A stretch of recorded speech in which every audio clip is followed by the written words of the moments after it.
And it's Gary Spain here for Irish Football Fan TV with my 3 talking points on Serbia 3, Republic of Ireland 2. First thing I want to talk about, the formation. I'd love to know your thoughts. I know people heard me saying it. I know Paul was saying it as well before the game. Our players do suit playing 3 at the back. Our probably best 2 players available, Matt Doherty and Seamus Coleman, are both right backs. So I think Stephen did it tonight. I think it worked. It was great to get Matt and Seamus on the pitch at the same time, particularly both of them playing in positions they're comfortable with. Even when I saw the lineups and the formation, I wasn't sure if it was Matt playing in midfield or up top even.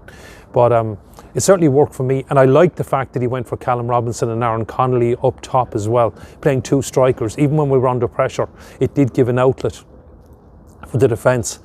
So I liked it. I think it worked. I mean, Stephen, traditionally going back through his managerial career, his club career, has always gone with 4-3-3.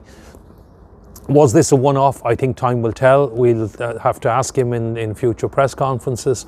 But certainly I liked it. I think it suits our players, and I think it's here to stay. But I'd love to know your thoughts on it.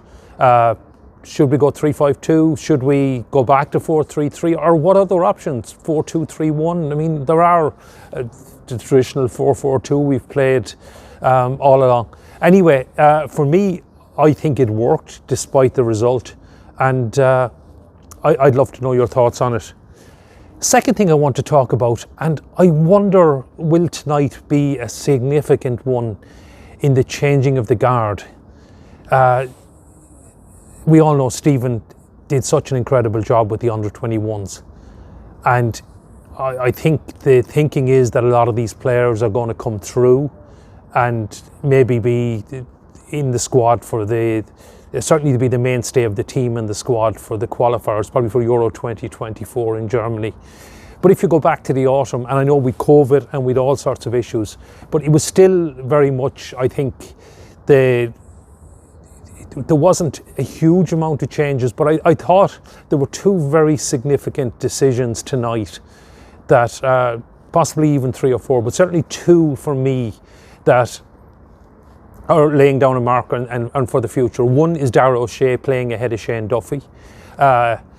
I suppose if you'd asked me a few weeks ago, I actually did predict Darragh O'Shea to start, but in recent days I had kind of thought Stephen was leaning towards Shane Duffy with his experience, particularly playing away from home in Serbia.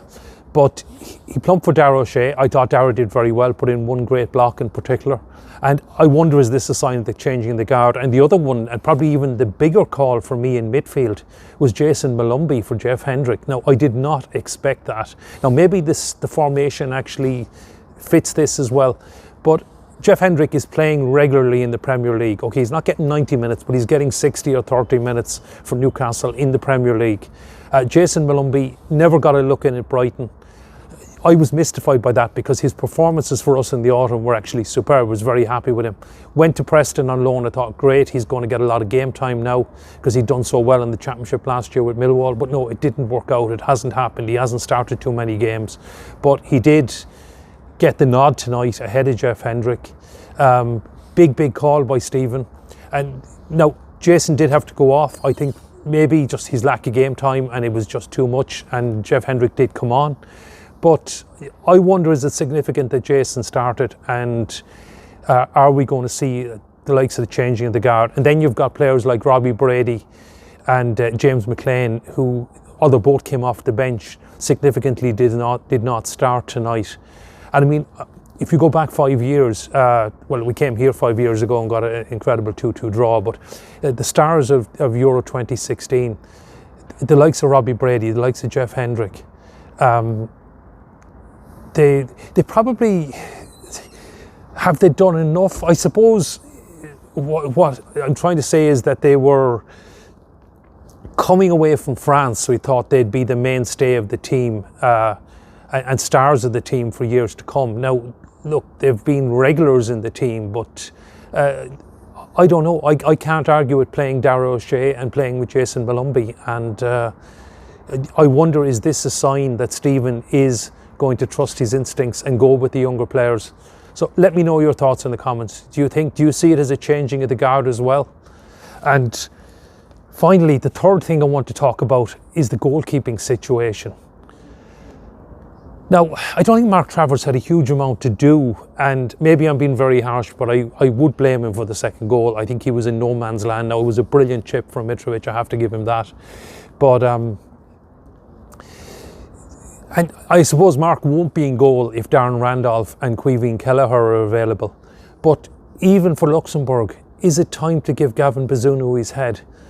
I know he's playing with Rochdale and they're in League One, and they're near the bottom of League One, but he's actually getting rave reviews. Now, he's only 19, but he's a very mature 19. He was playing in Europe at 16, and he is playing regularly, and Mark Travers is not getting game time. Mark Travers has spent virtually the whole season on the bench at Bournemouth and then briefly out on loan in Swindon and back again. And Stephen, I've just been talking about the changing of the guard. Now, Mark Travers is obviously a young keeper as well. But would it be a huge call to play a 19-year-old in goal at home against Luxembourg? Gavin Bazunu to start? I think certainly, I don't think Mark did enough tonight to put pressure on Darren Randolph or Quiveen Kelleher. That'll be another call that Stephen will have to make, hopefully have to make in September. We'll have everybody fit and available. But I'd love to know your thoughts. Would you leave Mark Travers in goal for Saturday night against Luxembourg? Or is it time to give Gavin Bazunu a run? Anyway, they're my 3 talking points. Let me know your thoughts in the comments, and don't forget to like and subscribe if you haven't already.